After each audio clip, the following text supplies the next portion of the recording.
la antigua ciudad de Tenochtitlan vivía un niño llamado Zipak Tonal.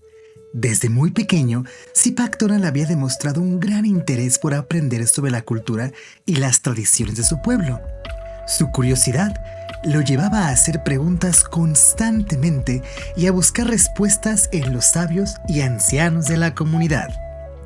Un día, mientras paseaba por el mercado de la ciudad, Zipak Tonal escuchó a un grupo de adultos hablar sobre algo llamado el Tonalpohualli. Este es un sistema complejo que involucra 260 días y que está lleno de símbolos y nombres. Zipak Tonal sintió un impulso inmediato de aprender más sobre esta cuenta y decidió acercarse a los sabios para pedirles ayuda.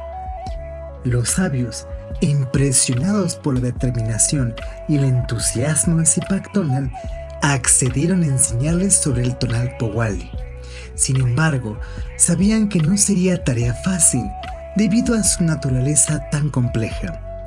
Por lo tanto, decidieron adoptar un enfoque diferente para enseñarle a Zipak Tonal una forma en cómo se alineara a la forma en cómo él ha aprendido. En lugar de abrumarlo, los sabios eligieron conectar los conceptos del Tonalpohualli con cosas que Zipak Tonal ya conocía y entendía.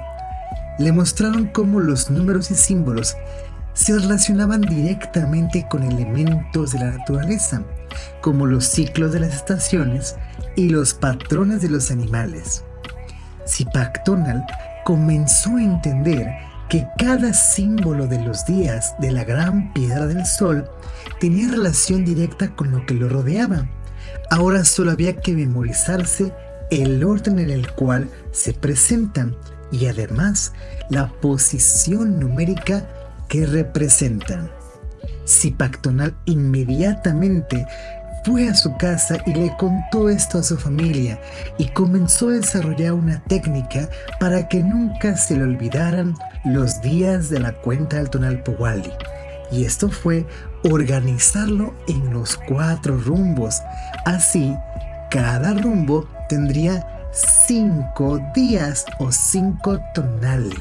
Y de esta manera, Zipak Tonal aprendió de manera veloz todos los símbolos de nuestra cuenta del tiempo.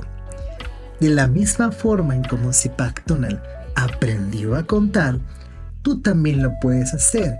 Simplemente síguenos y aprende aquí en Cali Mexica a retomar la cuenta del tiempo, el Tonalpohualli.